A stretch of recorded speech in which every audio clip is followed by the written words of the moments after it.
Terima kasih kepada PPY yang pada hari ini melakukan pentas ketoprak sebagai salah satu wujud komitmen untuk melestarikan budaya. Sekali lagi saya ucapkan selamat ulang tahun buat PPY dan terima kasih sudah berkarya untuk Kabupaten Sleman.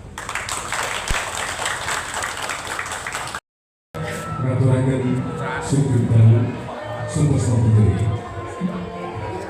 Pemanggihan kalian konco-konco saking BPD PDI Sleman kemarin badhe ngaturaken ketoprak pertama. Dalam iku medhet lampam warok Jogorogo. Pendapuk sodalan diri sederek Trijuli Pranopo Gending diri sederek Agus Wiranto. Tata rias kostum Arya Satya. Keperak Sugeng Surono. Dapuk Ani Lampahan Panuban Senopati dipunayai sederek Trijuli. Trijoko angayai dados Mondorogo. Wasis Jayabusuma dipunayai sederek Juliran Budi Prayitno. Singosari diri sederek Sikos. Nyai Mbongan Disoro sederek Rusmiyanti. Adipati Ronggo Juno diri sederek Sugiman Dwi Nurseto. Pinak Jalebang dipunayai sederek Anggir Jati Gesek. Raden Mas Klontan diri sederek Bali. Anis Damayanti angayai dados Arno Dumilas. Senopati Keniten diri sederek Baladonya. Sederek Fami angayai dados Adipati Sutojiwo. Bupati Noto Sudirjo diri sederek Iwan H.N. Sekarniti diri sederek Harin Sumona. Warok Jogorogo dipunayai sederek Dalijo Angkring. Riyakni dados Nyai Jogorogo. Joko Prasetyo diri sederek Sutrisno. Tamsir Ano diri sederek Alif Prasetyo. Gedul sederek Mujiono sederek Tuparno. Derek Winardi angayai dados Sunan Giri. Mekaten Dapuk Ani Lampahan Sugeng Dalu Sugeng Amreksani ngantos Babaring Lampahan Warok Jogorogo. Nuwun.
munggah kono ing gambar Kadipaten Purabaya.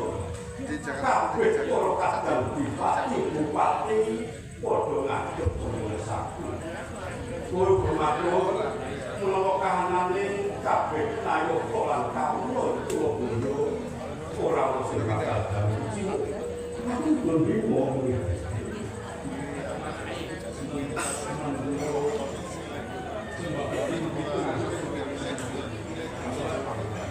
tidak kumpul wis tuku tampan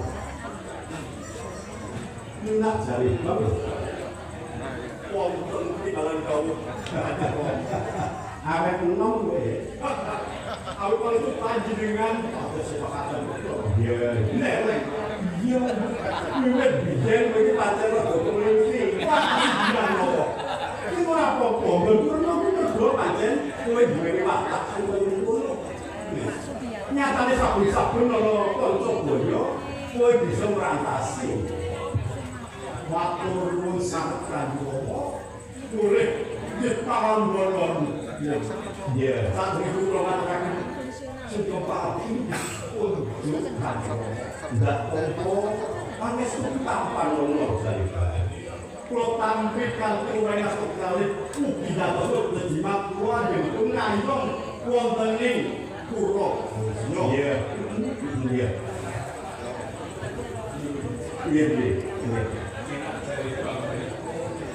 Yo besan kalian ada satu. Ini kok tak punya susuk dari kamu. Ini kira apa bapak? Sisi anu lah ya saya bisa kan? Ya. Ya. Wah, jangan. Romo Panembahan Mas, kula ngantos puru prasasat kados nyarang menika pembayaran para kamu. Nggih, iki bukti samakan pun ngayong batun Romo Panembahan langkung. Nggih, kakang monggo punikan ngendika gawe pati puru merga bojone nom. Soro-soro pesa ya batanya. Ento Pak Camat nika lho, wonten Pak Lurah mosok. Nggih, Pak Pur. Iya, Pak Pur megane dadi opo bujur paripurna kanggo ngraketke nggon padha sebulan. Hasil ya kan. Suka jiwa.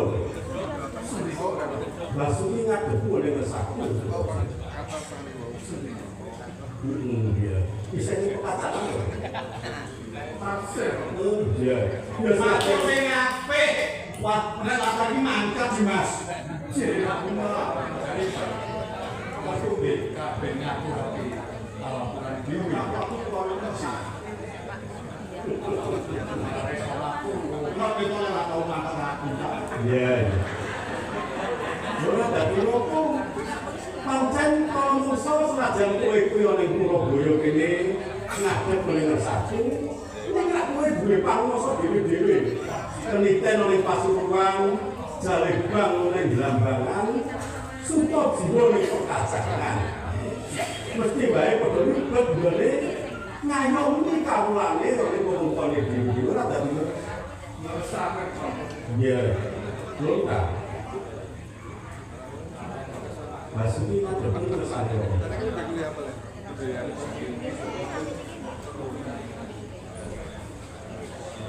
Iya. Kowe kepraku nggih. Kang tak domo-domo udang sisik bakal merusakke sejarah Indonesia. Kepenak mendoti sowan. Nggih. Putri Dumilah yo kepraku Dumilah. Dia nek ompo ndak ompo iki. Mengestri wong tuwa ditampani.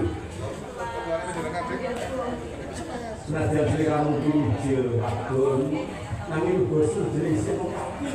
Mula dina iki ndak gawe supaya mergono perkara kan bakal ndak tunggalih karo kadang-kadangmu para bupati. Geniten dari bang, aku simpulan kowe lunga. Aku mireng kabar dina kang kawuhi kowe kabeh padha lumarat oleh ngaras mentau sing saiki jare wis madhep kraton jeneng Mataram.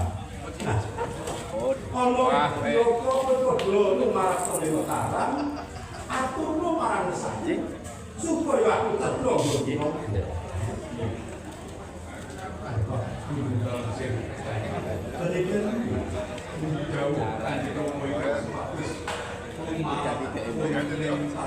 Yang ketiga. Benten kalian jauh kawit dipun wonten ing utara menika dipun suwun sendi. Menengah. Sapa sing balik omah. Iki sak menika jeneng wonten dan wonten ing bab menika kula badhe nuwun pirsa kaliyan kanjeng. Larangan itu kados pundi? Kok kami pun kita mata saja jeneng apa?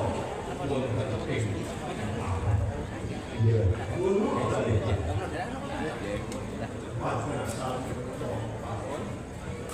Wiwit danan suka wijoning samangke badhe madhep parobahan. Kok wonten ing mata Melalui di para komando yang berpihak awet Danang Sukawijaya menika namung sak anake pemanahan wong tani Mana nih boten jenengan menawi nusul menawi nang dalem menika Romo Panembahan Mas tasik kurang saking Demak Bintoro Demak Bintoro ki tasik kurang saking Mojopahit inggih menika Romo Wijaya ingkang pungkasan Kanjeng Mbak. Iya. Kanjeng nek perkara Danang Sukawijaya saiki madhep pengayom oleh Mataram aku ramaikan. Ning aku saiki tak ngendika padha mirengno. Mengko nek pancen kok ngendikaku ki kleru, kowe ndak panake nutupke. Ning nek pancen kok ngendikaku bener, aku nunduk marang pertimbangan kabeh. Oke ini. Negara Demak Bintoro kang jumeneng ngaji alus menawa Rama Sultan Trenggono. Aku iki putra Sultan Trenggono kang terakhir. Duwe muni kekasihku Pangeran Timur. Ya aku. Ning mergo pintere. Krebet. Bocah kok desa Tingkir. Diparingi panguwasa dening Rama Sultan Trenggono. Madhep ratu ana ing Demak kang banjur dipindah oleh Pajang kanthi jejuluk Sultan Hadiwijaya. Panguwasane kaya ora winates. Kabeh kuwi dikuasani. Sakwise Hadiwijaya ya krebet surut murut ing Kasidan Jati. Mestine panguwasa Pajang bali ning taler ana ing Praja Demak lan kang menang jumeneng mestine kuwi aku. Nanging mergo pintere juru mertani sak kancane sing mbok-boleh marang Hadiwijaya satemak Sultan Hadiwijaya nuku Bagus Subut anake Bagus Katung ya si pemanahan sing jeneng Danang. Umur 7 tahun dipundhut putra mantu oleh putra angkat oleh Pajang. Banjur diparingi bumi lenggah oleh sak loreng kraton Pajang kanthi jejuluk Mas Ngabei. Mula Sukawijaya banjur nganggo jejuluk Mas Ngabei loreng pasar. Nah, lakon Dipati Jipang Panulan Rio Penangsan kang Surya rembug marang Hadiwijaya banjur Sultan Hadiwijaya nganggo pawadan adat sayembara. Sapa kang bisa ngasorake Dipati Jipang Panolan Riwa Penangsang bakal diparingi bumi lenggah alas mentau lan padi. Sapa sing ora ngerti? Sapa sing ora ngerti nek kuwi kabeh reka-rekane Jumutani, kuwi reka-rekane Pemanan. Sukawijaya bocah umur 13 tahun kudu ngadepi Dipati Jipang Panolan Riwa Penangsang. Nanging mergo penggali Sultan Hadiwijaya ora tega banjur diparingi pusaka Kanjeng Kyai Pleret. Satemah kelakon Penangsang gugur ana ing pinggir Bengawan Solo.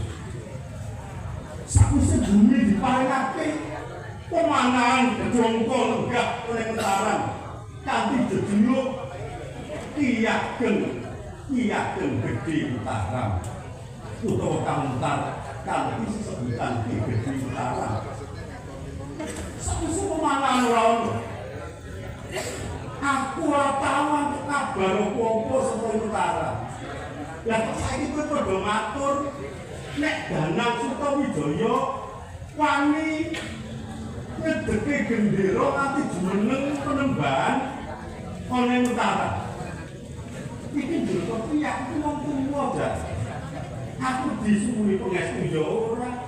Aku dikabari ya ora. Nek cara bocah cilik utawa wong cilik apa kaya ngono kuwi duweni subha-sifa karo wong. Lah, lelakon iki sak tak borong kowe. Aku kudu piye aku manut marang kowe kabeh.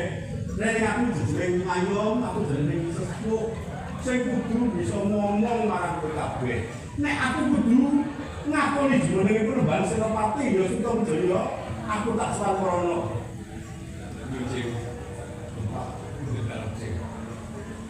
Menawi lelanggesan pangandikanipun Kanjeng Rama mila bakos kula saya kiyat bilih ingkang menang jumeneng nata niki Kanjeng Rama putranipun Pemanan Sukawijaya menika menapa lerasenipun lho Arep aku piye bae ning nyatane kabeh wis lakon.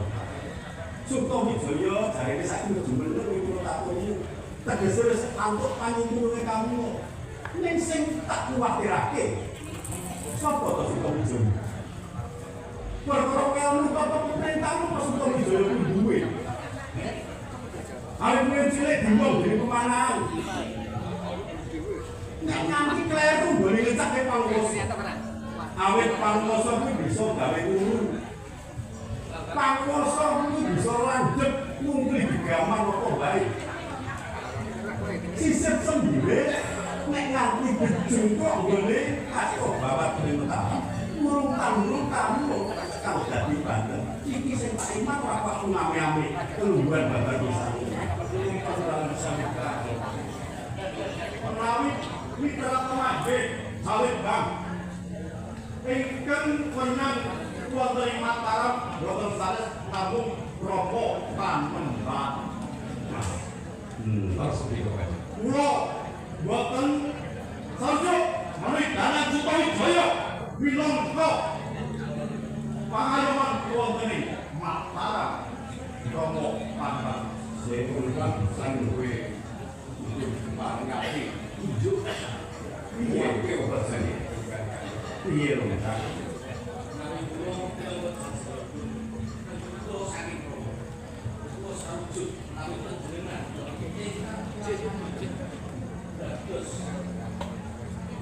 Aku mau dadi ratu.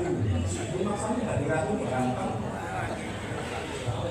Mau dadi ratu itu beda karo numpak kuda.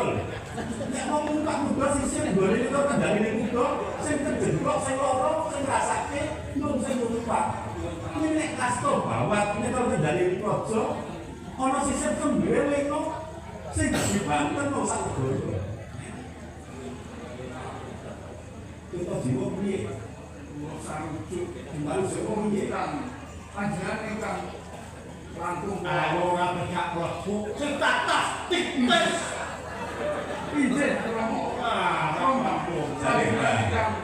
Yang ngomong kalau iso kamu jawab apa? Oh iya iya. Makanya apa? Iya. Rumaos kula panjenengan ingkang cocok lan kedah ingkang dados pangaos. Sumangga Rama. Panjenengan nek pancen kowe duwe penemu kaya ngono saya jeneng aku ngomong iku buat ning aku bakal benerake pakate sing nyebut aku bakal jejekake Abdul aku bakal balikake Kajayan Demak Bintoro mudune pajang sing saiki tidak dening Danang Sutomo dewa semua dan ini komentar itu ya akeh bilangane disentuyung para bupati Berang Kulon pati sakti wonten apa pira-pira nek kedadian perang antara Mataram karo Purwoboyo ana sing wani dadi Senopati kula Kanjeng Rama kula saged dados Senopati wonten ing Purwoboyo ngadepi prajurit wonten ing Pak iya teman saya akan berita nopo panjenengan badhe matur menawa Senopati wonten ing Purwoboyo sampun dipun bangsa kowe maju marang kasepene lho boten akan disopai dari panjenengan menika sakti Nagara lantek wes jempol sekawan nanging emot kakak bila wonten ing Mataram menika limpat Pakai bila wonten ing Mataram menika wonten ingkang petanganipun memet mesti lebar minum kayak gitu lah sama wis gak nek tenan nek ngomong wis makin proses pengabar ora apa ketinggalipun boten pitados kalian kegiatan pitados kakek pitados kontak kan sebagus dhewe ani ala saya niku ora rapi-rapi ya nek pancen kowe padha bumbung marang aku kowe padha duwe penemu sing kaya ngono dia aku sabtu Berang Wetan tak tatane dhewe ora perlu ngomong tak janduk lamun karo Purwoboyo munggahe Dipati Jayanegara ing Surabaya kabeh manut marang aku mengko muga-mugane wong-wong Mataram kowe kabeh aja padha lino senadyan Mataram ana botohe juru ngertani uga kecondongan tumbak Kyai Pleret nanging aku kandel panentu lan atiku yen aku antuk panjenengan kabeh maksudnya kan teman yen sembilan saya mikir dhewe kok sudah dirembuk iki mah dan pamane kudu melu cawe-cawe lebih aku bisa patati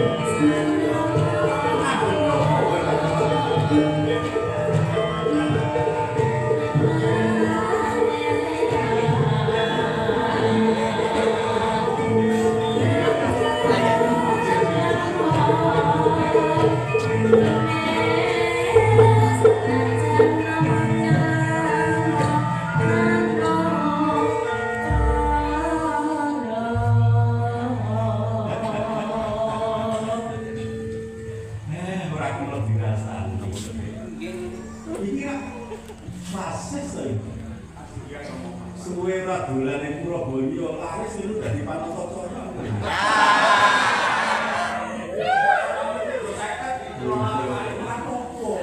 Jeneng lelaki budaya. Amit wis sak ketara wong kalau mungsu mesti lumarak ning Purwoboyo Sonjo. Saiki wis sak ketara. Basis padha kanthi rahaja suwara. Iya. Mana kok suwe lumarak ning Purwoboyo. Di saderipun kula ngaturaken Mbak Bekti kunjuk dumateng Romo Panjenengan.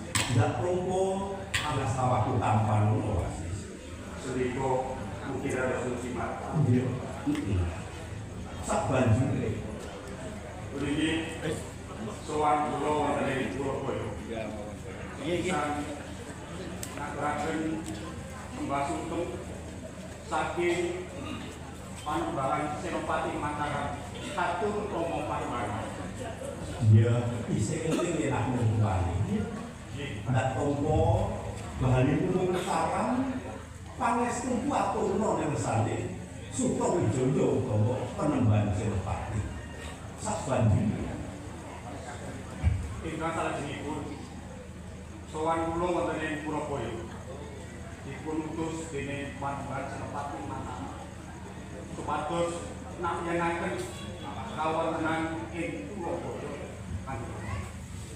Mas kaya sing tak suwi kaya ngene iki kanane keluarga ing Surabaya. Kabeh para kadang bupati, para nayaka sengkala isih padha suyuh sungkem ning sakti. Yang kuyung nggonku dadi sesepuh ning Brangketan. Terus banjur Ingkang salajengipun ingkang jalani Kanjeng Rama Panembahan Mas boten rawuh nalikanipun jenengan Panembahan Senopati menika menapa? ora ngerti kok Mas. Aku iki lagi gerak. Gerakku gerak dasar. Dasarnya aku pancen ora bakal sekali Mataram. Liripun Mestine kowe ngerti. Aku iki wong tuwa aja. Ana anak warjane ratu disempuyung para nayaka. Kabeh para kadang bupati padha diulemi supaya lumarap ana ing Mataram. Lah kok aku dijaluk wis mbae ora dikabari ora kok kuwatir ndak dadak kanggo nyunggo aku. iki jatosipun betenang. Janipun Panembahan Senopati badhe sowan piyambak wonten sopan jenengan. Ananging karena wonten tumekakan nalika badhe jenengan kula wonten saged langsung. Oh, wujud. Jadi, iya itu patengan kulo dari sampe kalian bebas. Pasih Masih di kusum. iya. Dimas masih di kusum. Wonten menapa? Tak perlu aturan berkuning cing. Tahu mengenai Surabaya. Kanjeng Rama wangkeres ngendika ingkang pilih ora sowan mergo pirahan. Pirahan Kanjeng Rama mergo menggalih jeneng. Sekawit aku karo Dimas Mirak Jalibah supaya marap ning Mataram. Ing ngarep dawuhe supaya nekani Sarasea. Nanging jebul ana jumenengan Kanjeng Rama ora iso. Iki sing ndadekake gerak Kanjeng Rama. Pasih. Ji, Rembug kuwi gati bae sing tak keluarga. Saiki rene Sutowijoyo wis meneng-meneng Mataram. Yo wis. Aku ora mengestoni, ning aku yo ora bakal duwe. Yo wis karben Mataram ditata dening Sutowijoyo. Brang Wetan tak tatani dhewe. Tegese Mataram aja nyampuri perkarane kadang Bupati Brang Wetan. Aku yo ora cawe-cawe perkara jumenengan lan perkara Mataram. boten dalam jero. Tak jali kami kok kula sowan wonten Surabaya. Kita utus dari Panembahan Senopati. Supados dherekaken Rama Panembahan Mas tindak wonten ing Mataram. Nek perkara kuwi aku durung bisa Asis. Mergo tak ngendikake gerakku durung mati. Sesuk mbok menawa gerakku mati, sapa ngerti aku bakal takon sowan Mataram. Ning nek saiki prayoga kuwi mati lho. Ning ngesali sesembahan. Nek Panembahan Mas yo ora mboten durung bisa lumarap ning Mataram. Ngono bae. Yen kajen kula derek saged maksud wonten Mataram. Panjenengan derek saged derek ati nanti Rama Panembahan Mas. boten kepareng utawi boten kersa tindak boten Mataram kepeksa Surabaya badhe kok damel Karangabang kok.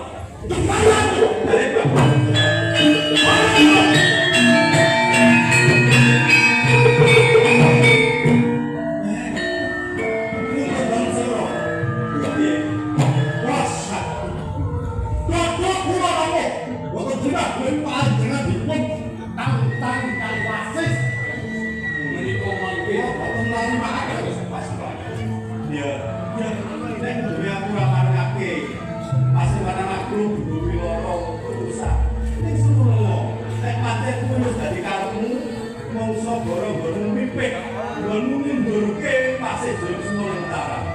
Ini gawok kojo nganti rumah Banten menaik Surabaya. Tidak, jadi kosong kok. Undang.